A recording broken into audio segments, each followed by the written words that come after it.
Sherry here from Skinny Minx. Unfortunately, it is rather poopy and rainy out today, not our typical Southern California weather, so we're going to be filming inside. The good news is that it is the ideal day for a nice curry, which is what was on the menu. So I'm going to be doing an Instapot recipe. I love my Instapot because it's so incredibly easy to make stews, curries, anything along those lines. I really don't use a lot of actual recipes. I just kind of figure out in general what type of curry or stew I want, and then I fill in vegetables. Noisy cat, sorry. She's mad because she can't go outside and play. I fill in whatever vegetables I need around it, and I really just work until I get towards the top of the pot. And that gives me and my family enough to eat for the next few days, and I don't have to worry about making each individual meal. I don't have to worry about exact proportions. I start with some liquid in the bottom of my Instapot. It's the first ingredient I add in is some water. Now in this bowl here, so we're doing I should have mentioned, we're doing a mango curry today, a mango chickpea vegetable curry.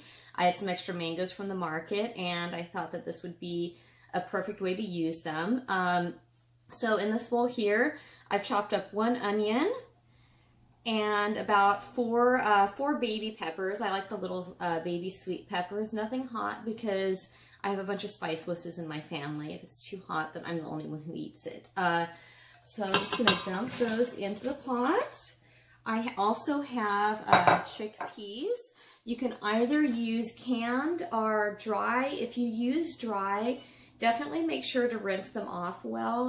When they come from the big bulk bins at the grocery stores, they often have quite a bit of dirt and dust in there, and if you don't rinse it off well, then your curry is going to taste gritty, which is never nice.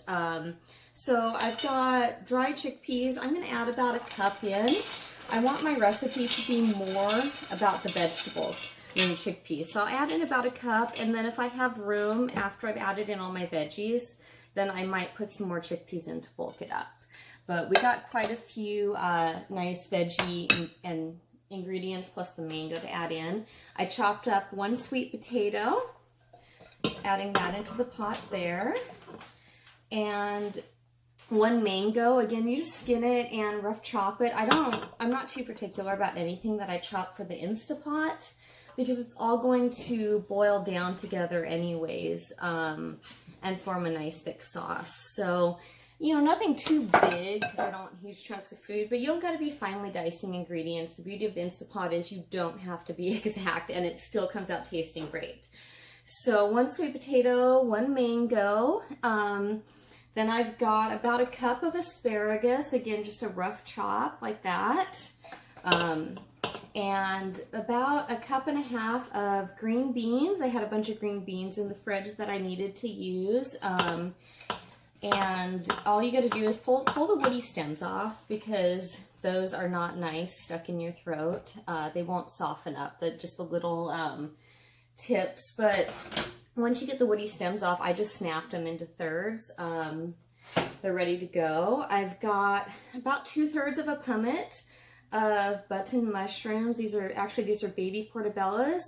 And then approximately 1 cup of frozen organic shiitake mushrooms. So get those in the pot, and it's getting really full now, the pot, so I don't think I'm going to need any more beans or solid ingredients. I'm ready to add in my, there we go, now you can see me. I'm ready to add in my spices and my, my liquid ingredients. So I have a nice big handful of cilantro that I rough chopped, and I'm popping in on the top there. I really like the World Foods red curry paste. I think this has a really nice taste on it. You don't have to add a lot into your curry. This is gonna be like a kind of nice, mild, sweet curry. So just like a big spoonful there. And I have 1 can of organic tomato sauce. I don't add my salt in the Instapot. I add in my salt and then any extra spices I need. Like I like my curry spicier than the rest of my family. And I add that into my own individual serving dish after it's cooked because you're cooking such a large portion. And once it's done, it's done. So you don't want to judge it wrong and accidentally make it too spicy or too salty. It's better to have it come out a bit bland.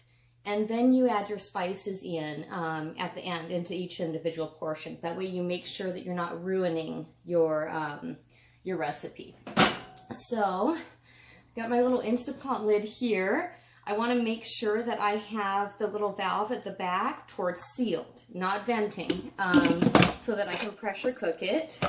Get the lid sealed on. I'm going to set it for, it's got a bean chili setting here already. Honestly, anytime I do like a curry or a stew, I don't worry about setting the exact times or the pressure cook setting. I just go for the bean chili setting because once the beans are cooked, everything else is going to be cooked as well. So make sure that your vent is closed.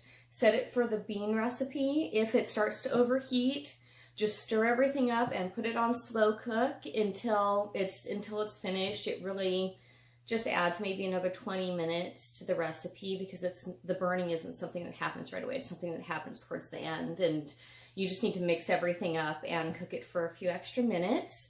So we're gonna let this cook. It'll take about 30-40 minutes to finish the cycle, and I'll show you how it turns out. Hey y'all, we're back, and I have a beautiful looking mango curry to show you. So it is, I just opened it up, just finished the cook, and you'll probably notice that there is a little bit of extra liquid sitting on the top, and that tends to be normal for Instant Pot recipes. I found that it always looks like I might have had too much water in it until I let the recipe cool and set. And as it cools, the sauce thickens up, and it ends up being a really nice, perfect curry consistency. This recipe, it came out, it's slightly sweet with a musky, almost like a chili type background to it, but it's not spicy in any way. Again, that's because I have spicelesses in my family, and also when you're doing a large batch like this, it's better safe than sorry. I find it's easier just to have the spices be extremely mild in the large bulk cook, and then in your individual bowl you can add your salt, your nutritional yeast, pepper, sriracha, anything you want to do to spice it up. So I hope that you found this enjoyable and it helps.